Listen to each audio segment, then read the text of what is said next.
السلام علیکم ورحمۃ اللہ۔ آپ کا سوال ہے بارش اور اذان کے وقت دعا۔ جی ہاں، نبی صلی اللہ علیہ وسلم فرماتے ہیں کہ اذان اور اقامت کے درمیان میں دعا رد نہیں ہوتی۔ ابو داؤد، ترمذی۔ اسی طرح پیارے نبی صلی اللہ علیہ وسلم نے فرمایا کہ بارش کے وقت میں بھی دعا قبول ہوتی ہے۔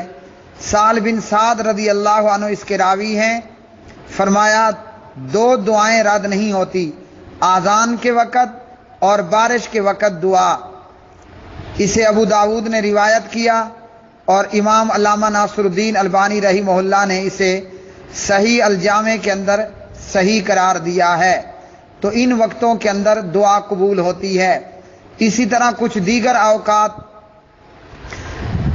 کہ لیلۃ القدر جس رات ہو اس رات دعا قبول ہوتی ہے۔ اللہم انک عفو تحب العفو فاعف عنا، یہ دعا نبی صلی اللہ علیہ وسلم نے حضرت عائشہ رضی اللہ تعالی عنہ کو سکھائی۔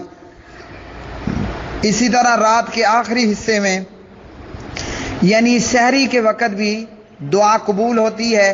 اللہ رب العالمین آسمان دنیا تک نزول کرتے ہیں اور اللہ رب سبحانہ و تعالیٰ فرماتے ہیں کون ہے جو مجھے پکارے میں اس کی دعا قبول کروں، کون ہے جو مجھ سے مانگے میں اسے عطا کروں، کون ہے جو مجھ سے اپنے گناہوں کی بخشش مانگے تو میں اسے بخش دوں۔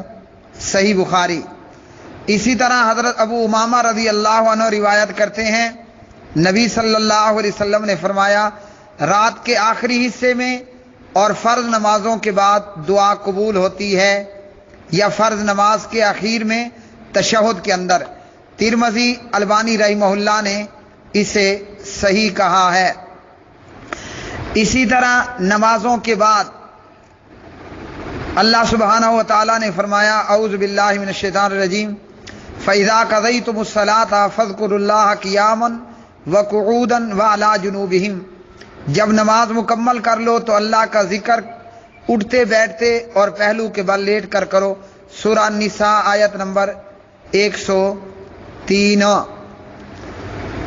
اسی طرح نبی صلی اللہ علیہ وسلم نے فرمایا رات کے وقت ایک ایسی گھڑی ہے جس میں کوئی بھی مسلمان دنیاوی اور اخروی خیر کی دعا مانگے تو اسے وہ چیز ضرور دی جاتی ہے۔ یہ گھڑی ہر رات آتی ہے۔ صحیح مسلم۔ جمعے کے دن قبولیت کی گھڑی، نبی صلی اللہ علیہ وسلم نے فرمایا جمعے کے دن میں ایک ایسی گھڑی ہے، ایسا وقت ہے جس میں کوئی بھی مسلمان اللہ سے کھڑے ہو کر دعا مانگے اللہ اس سے وہ چیز عطا کر دیتا ہے۔ اور آپ نے فرمایا یہ گھڑی جمعے کے وقت یعنی یہ وقت انتہائی مختصر ہوتا ہے۔ صحیح بخاری مسلم۔ جابر رضی اللہ عنہ فرماتے ہیں کہ زمزم کا پانی نبی صلی اللہ علیہ وسلم نے فرمایا جس مقصد کے لیے بھی پیا جائے اللہ وہ مقصد پورا کر دیتا ہے۔ مسند احمد علامہ البانی رحمہ اللہ نے اسے صحیح قرار دیا ہے۔ سجدے کی حالت میں دعا، بندہ اپنے رب کے قریب ترین سجدے کی حالت میں ہوتا ہے، اس لیے کثرت سے سجدے میں دعا کرو۔ فرمان مصطفیٰ صلی اللہ علیہ وسلم۔ صحیح مسلم۔ مرغ کی اذان سنتے وقت دعا، جب تم مرغ کی آواز سنو تو اللہ سے اللہ کا فضل مانگو کیونکہ اس وقت مرغا یعنی فرشتوں کو دیکھتا ہے۔ فرمان مصطفیٰ صلی اللہ علیہ وسلم۔ صحیح بخاری اور صحیح مسلم۔ اس طرح دیگر مواقع پر۔ واللہ اعلم بالصواب۔